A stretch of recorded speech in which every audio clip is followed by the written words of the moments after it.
Hello friends, welcome back to my YouTube channel. आज के इस वीडियो में हम डिस्कस करने वाले हैं एक बहुत ही इम्पोर्टेंट टॉपिक जिसका नाम है कोप डगलस प्रोडक्शन फंक्शन, जो एमए इकोनॉमिक्स MEC 101 के पेपर में रिपीटेडली पूछा जाता है। तो चलिए हम इसको स्टार्ट करते हैं।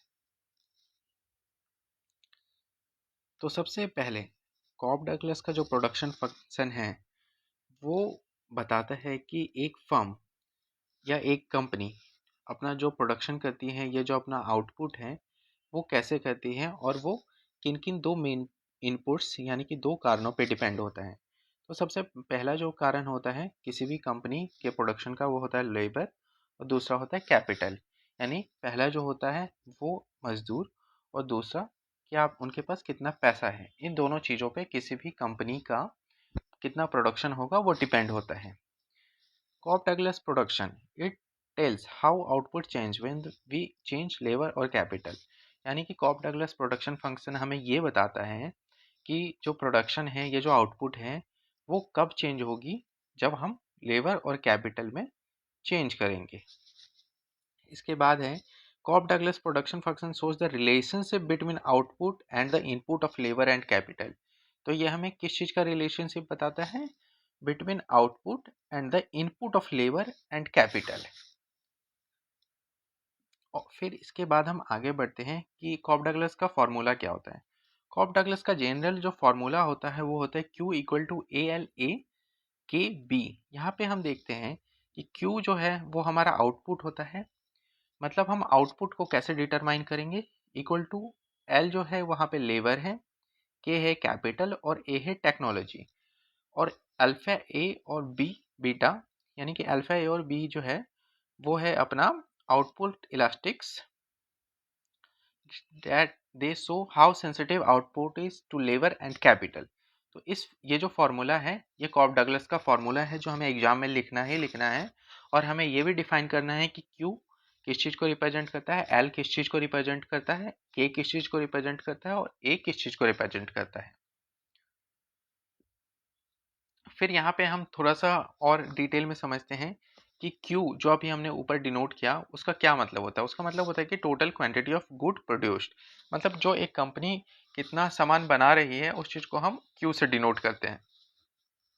फिर होता है लेबर। लेबर को हमने L से डिनोट किया है, जिसका है नंबर ऑफ वर्कर्स और लेबर आवर्स यूज्ड। मतलब एक प्रोडक्शन को करने में कंपनी का कितना लेबर आवर या कितना लेबर आवर्स यूज हुआ।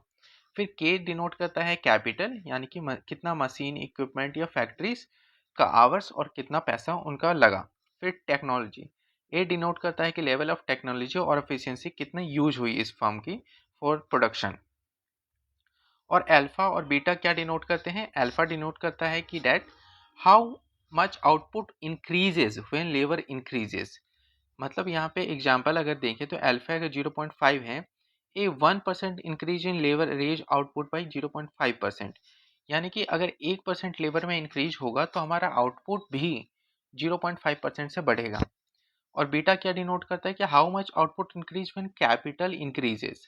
मतलब अगर बीटा 0.4 है तो 1% अगर इंक्रीज होगा कैपिटल में तो आउटपुट हमारा 0.4% से इंक्रीज हो जाएगा। यानी कि अल्फा लेबर को डिनोट करता है कि कितना इंक्रीज होगा, और जो हमारा बीटा है वो डिनोट करता है कैपिटल कितना इंक्रीज होगा परसेंटेज में। फिर उसके बाद आउटपुट जो है कॉप डगलस प्रोडक्शन फंक्शंस में वो किन चीज़ों पे डिपेंड होता है? तो ये डिपेंड होता है हाउ मैनी वर्कर्स यूज्ड, फिर how much capital is used, फिर how advance and technology is. मतलब हमारा वर्कर कितना यूज हुआ, कैपिटल कितना यूज हुआ और हमारा टेक्नोलॉजी कितना एडवांस्ड है। If A firm increases labour capital output will increase. इसका सीधा सा मतलब है कि जैसे ही किसी फर्म का लेबर बढ़ेगा, कैपिटल बढ़ेगा, ऑटोमेटिकली उसका प्रोडक्शन जो है वो इंक्रीज होगा। ठीक है। फिर एक हम एग्जाम्पल से समझते हैं कॉप डगलस का प्रोडक्शन फंक्शन में फॉर्मूला कैसे यूज करना है हमें एग्जाम में। कॉप डगलस प्रोडक्शन फंक्शन का जो फॉर्मूला था वो अभी हमने देखा कि Q equal A L alpha के और बी होता है। मान लेते हैं कि ए जो है वो 2 है, एल है 4, के है 9 और अल्फा और बीटा है 0.5। तो अब हम कैसे इस फॉर्मूले में इसको यूज करेंगे? तो सबसे पहले हम यहाँ पे उसको Q हमें निकालना है। हमने A को फिल कर दिया, फिर हमने यहाँ पे लिखा अपना जो L है उसको हमने यहाँ से ले लिया, L है अपना 4। फिर उसके बाद हमने क्या किया, K को यहाँ पे 9 कर दिया। उसके बाद हमारा अल्फा है 0.5 और बीटा 0.5 है।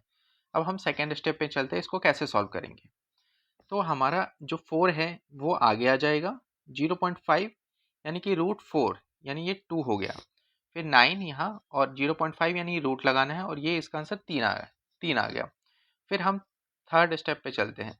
यहाँ पे हमें क्यू निकालना है। हमने अल्फा निकाल लिया 2, बीटा 2 और हमारा ये आ गया 3 कैपिटल। तो यानी कि टोटल प्रोडक्शन हमारा कितना हुआ, 12। ये जो है हमारा ये है total production with the given variables.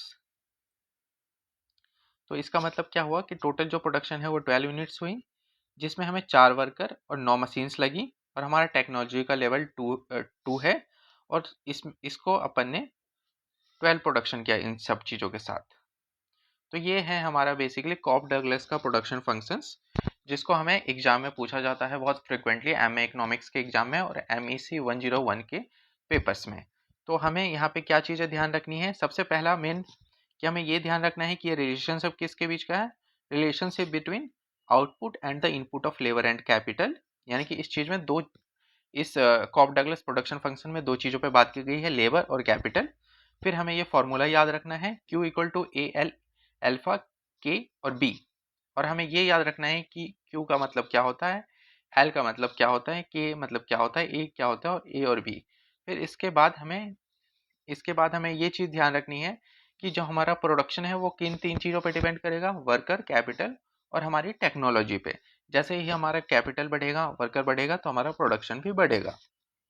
फिर हमें उसके बाद एक न्यूमेरिकल एग्जांपल देखा जिसमें हमने जो ये चीज़ें हैं हमने नंबर डाली और उसके हिसाब से हमने निकाला कि एक कंपनी कितना प्रोडक्शन कर सकती है अगर उसका टेक्नोलॉजी लेवल 2 हो, 4 लेबर लगे हों, कैपिटल 9 हो और अल्फा और बीटा 0.5 हो। इस चीज़ को हमने यहाँ पे फिल किया और हमने इस फॉर्मूले के हिसाब से निकाला कि कितना प्रोडक्शन होगा। तो ये है हमारा कॉप डगलस का प्रोडक्शन फंक्शंस। और इसी के साथ ये वीडियो ख़त्म होता है। अगर आपको पसंद आई हो तो हमारे प्लेलिस्ट में जाएं और भी MEC 101 के वीडियोस वहाँ पे हैं, उन सबको देखें और हमारा चैनल सब्सक्राइब करें। Thank you.